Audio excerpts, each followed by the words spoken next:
राधे राधे दोस्तों, जैसा कि आप सभी को पता है 17 अक्टूबर को रमा एकादशी है। रमा एकादशी की कथा कुछ इस प्रकार है।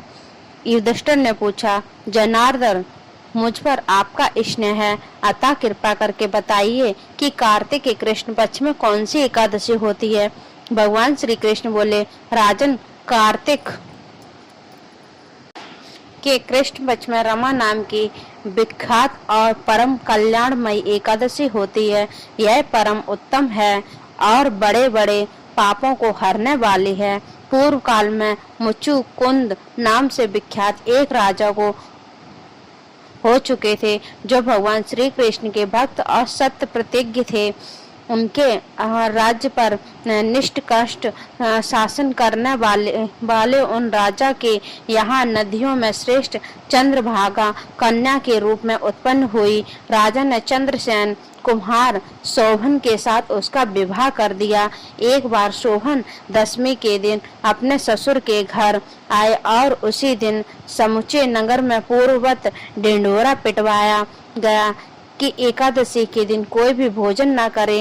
इस सुनकर शोभन ने अपनी प्यारी पत्नी चंद्रभागा से कहा, प्रिय, अब मुझे इस समय क्या करना चाहिए, इसकी शिक्षा दो।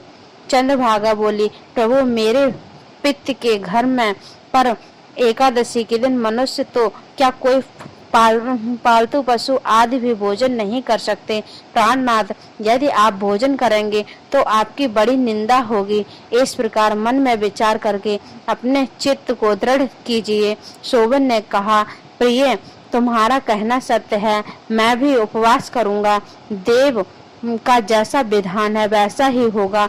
भगवान श्री कृष्ण कहते हैं, इस प्रकार दृढ़ निश्चय करके शोभन ने व्रत के निश्चय का पालन किया, किंतु सूर्योदय से होते होते उनका प्राण तन हो गया। राजा मुचकुंद ने शोभन का राजोचित दान संस्कार कराया। चंद्रभागा भी पति का पारलौकिक कर्म करके पिता के घर पर रहने लगी। नृप श्रेष्ठ उधर शोभन इस व्रत के प्रभाव से मंद्रांचल के शिखर पर बसे हुए परम रमणीक देवपुर को प्राप्त हुए। वहां शोभन द्वितीय कुबेर की भांति शोभा पाने लगे। एक बार राजा मुचकुंद के नगरवासी विख्यात ब्राह्मण सोम शर्मा तीर्थ यात्रा के प्रसंग से घूमते हुए मंद्राचल पर्वत पर गए, जहां उन्हें शोभन दिखाई दिए। राजा के दामाद को पहचानकर वे उनके समीप गए। शोभन भी उस समय द्वितीय श्रेष्ठ सोम शर्मा हो आया हुआ देखकर शीघ्र ही आसन से उठ खड़े हुए और उसने प्रणाम किया। फिर क्रमशः अपने ससुर राजा मुचकुंद, प्रिय पत्नी चंद्रभागा तथा समस्त नगर का कुशल क्षेम हुआ। सोम शर्मा ने कहा, राजन, वहाँ सब कुछ कुशल है, आचार्य है।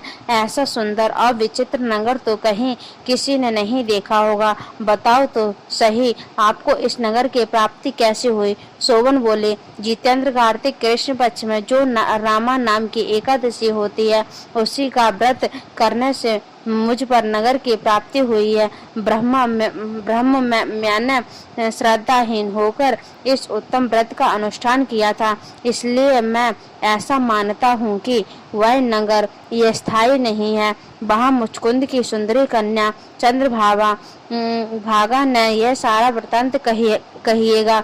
शोभन की बात सुनकर ब्राह्मण मुचकुंद में गए और वहाँ चंद्रभागा के सामने उन्होंने सारा वृत्तांत कह सुनाया। सो शर्मा बोले, शुभे, मैंने तुम्हारे पति को प्रत्यक्ष देखा। इंद्रपुरी के सामने उनके द्रुसर्ग नगर का भी अवलोकन किया, किंतु वह नगर अस्थिर है। तुम उसको स्थित बनाओ। चंद्रभागा ने कहा, ब्रह्मश्रेय, मैंने मन में पति के दर्शन की लालसा लगी हुई है, आप मुझे वहाँ ले चलिए। मैं अपने व्रत के पुण्य से उस नगर को स्थिर बनाऊंगी। भगवान श्री कृष्ण कहते हैं, राजन चंद्रभागा की बात सुनकर सोम शर्मा उसे साथ ले मंद्राचल पर्वत के निकट वामदेव मुनि के आश्रम में पर गए। वहां ऋषि के मंत्र की शक्ति तथा एकादशी सेवन के प्रभाव से चंद्रभागा का शरीर दिव्य हो गया तथा उसके दिव्य गति प्राप्त कर ली। इसके बाद वह पति के समीप गई। अपनी पत्नी को आया हुआ देखकर शोभन को बड़ी प्रसन्नता हुई। उन्होंने उसे बुलाकर अपने वाम भाग में सिंहासन पर बिठाया।